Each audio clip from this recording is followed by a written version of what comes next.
வாழ்வே தவம் யாவும் சிவம். என் இனிய சிவ சொந்தங்களுக்கு வணக்கம். நமச்சிவாய. சில காலத்துக்கு முன்பு ஐனம்பாக்கம் வெட்டீஸ்வரன் கோயிலில் இருக்கிற சிவசித்தன் ஐயாவும் நானும் அதிகமான உரையாடல் நடத்தி கொண்டே இருப்போம். அதில் ஒன்று இன்னைக்கு என் கையில் ஆகப்பட்டது. என்னன்னா, ஐயா ஒரு பதிவு போட்டிருந்தார். என்ன பதிவு போட்டிருந்தார்னா, என்னை பாதுகாப்பது நீதான் என்று தெரிந்தும் பயத்துடன் வாழும் பைத்தியத்தை பார்த்தது உண்டா? இந்த பதிவு எனக்கு நிறையா சிந்தனைக்குள்ளாரே எடுத்துகிட்டு போச்சு. அப்போது ஐயாவுக்கு அழைப்பு கொடுத்து பேசின போது நான் கேட்ட கேள்வி, எல்லாருக்கும் பயம் இருக்குமான்னு எனக்கு தெரியாது, எனக்கு இருக்கு. அதனால் ஐயாட்ட கேட்குறேன், ஐயா நீங்கள் சொன்ன வார்த்தை உண்மை, நம்மளை பாதுகாக்கிறது ஈசன் தான்ன்றதுல எந்த வகையான சந்தேகமும் இல்லை.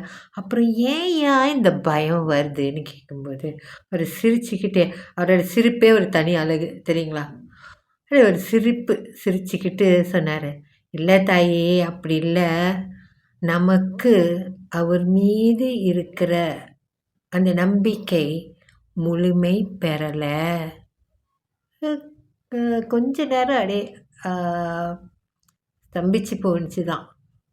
நம்பிக்கை முழுமை பெறலையா, என்னங்கய்யான்னு கேட்கும்போது, ஆமாம் தாயே, அது என்னன்னா ஏதோ ஒரு ஓரத்தில் அங்கே குறை இருக்கு. அந்த குறை இருக்கும்போது தான் பயம் என்கிற விஷயம் தலை தூக்கும்னு அவர் ஒரு விளக்கம் சொன்னார். அவர் சொன்ன அந்த விளக்கத்துக்கு எனக்கு ஒரு பாடல் ஞாபகம் வந்துச்சு. என்னன்னா, பரமசிவன் கழுத்தில் இருந்து பாம்பு கேட்டது, கருடா சௌக்கியமா, இருக்கும் இடத்தில் இருந்து விட்டால் எல்லாம் சௌக்கியமே, கருடன் சொன்னது. நல்லா பாருங்க, பாம்பு கருடன் வர அறிகுறி தெரிஞ்சாலே தளத்திற்கே எங்கேயாவது போய் ஒளிஞ்சிரும்.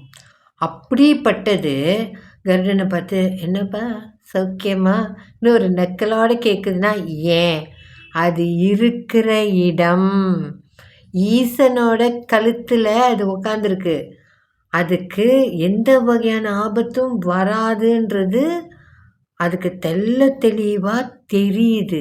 அதனால தான் அப்படி. அந்த மாதிரி நமக்கு ஈசன் மீது இருக்கிற அந்த நம்பிக்கை முழுமை பெற்றுச்சுன்னா எந்த வகையான சலனங்களும் நமக்குள்ளார வராது, பயம் வராது, பிரச்சனைகள் வந்து போகலாம், ஆனால் மனசு சலசலக்காது. ரெண்டுக்கும் வித்தியாசம் இருக்குது, நல்லா தெளிவாக புரிஞ்சுக்கணும். வாழ்க்கைன்றது பிரச்சனைகளை சமாளிக்கிறது, வழிகளை தாண்டுறது எல்லாமே இருக்குது. நம்ம ஓணம் சத்தியால் சொன்னல, அதுதான் இந்த வாழ்க்கையோட சுவாரஸ்யம். ஆனால் உள்ளுக்குள்ளார அப்படியே தெளிவாக அசையாமல் இருக்குது இல்லையா, அதை பற்றியா தான் இங்கே நம்ம சொல்கிறோம். அந்த நிலை என்பது வேற. அந்த நிலைக்கு போகிறதுக்கு தினம் இறைவன்ட்டு நம்ம கேட்டுக்கிட்டே வரணும்.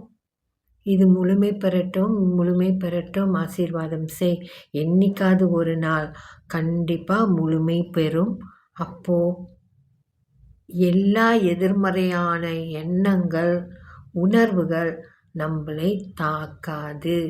நம்ம அப்படியே சௌரியமாக இருக்கலாம்.